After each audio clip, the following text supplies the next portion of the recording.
Ciao Stefano, allora ci parli un po' della colonna sonora che hai pensato? Ho visto, ho sentito nel teaser dei temi epici, ci parli un po' di più?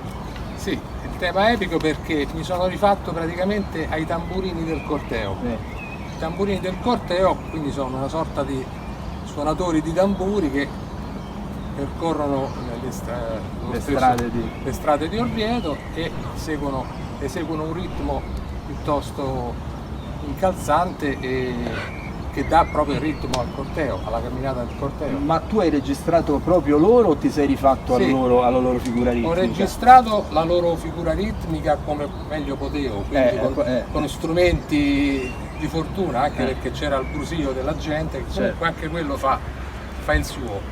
E poi mi sono portato il file audio a casa, l'ho montato sul computer, ho cercato di tagliarlo in modo che venisse un loop regolare e su quello poi ho costruito tutto quanto. Tutto il resto. Il tema è venuto quasi subito perché insomma diciamo ero abbastanza ispirato e da quello poi è nato. Ho costruito io diciamo la sequenza su cui poi hanno montato il video su richiesta del regista e quindi lui ha detto fai tu e noi montiamo sul tuo video, quindi io ho dovuto... Che è l'ideale per un musicista, non capita mai. Esatto, perché di solito ti stroppiano e ti tagliano le cose, insomma questa è storia ben nota per chi fa il nostro lavoro. Senti, un'altra domanda che ti faccio è: questa è una produzione genere documentario, no? Docufiction. Allora, una domanda che mi piace fare è normalmente quando si parla di musiche per documentario, le musiche che vengono utilizzate generalmente sono underscore, panoramiche, sottofondi e via dicendo.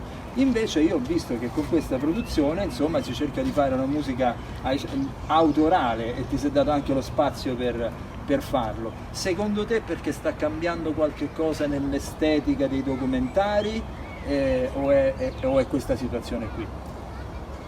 Ma io sono un divoratore di documentari e di fiction e di serie TV, quindi seguo abbastanza l'evoluzione di questi prodotti e devo dire che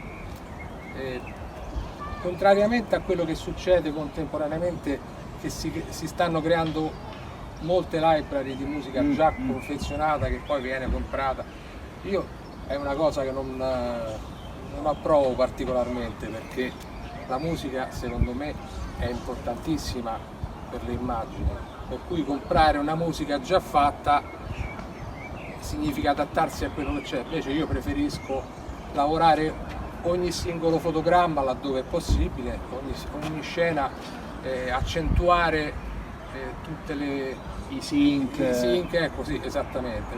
Quindi sostanza, secondo te anche per il documentario? Anche per il documentario è necessario fare questo tipo di lavoro per avere un risultato che sia il più possibile emozionante alla visione e anche ovviamente anche all'ascolto.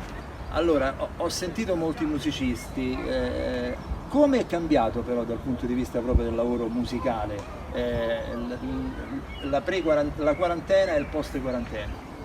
Beh, ovviamente prima del Covid noi scrivevamo le nostre partiture e facevamo una preproduzione in casa o nello studio di preproduzione, poi si andava in studio e si registravano i solisti o le orchestre, dipendeva, questo dipende molto dal budget a disposizione.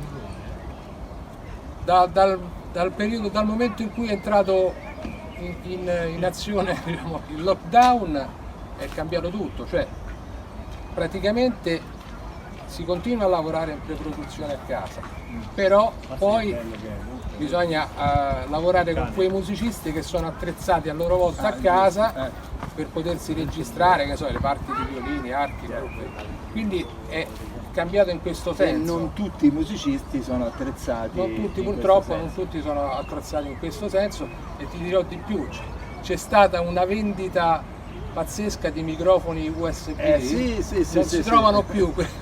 Perché... Allora Stefano, io ti ringrazio, non ti posso dare la mano se non mi gomito così e alla prossima. Alla prossima, ciao a tutti, grazie.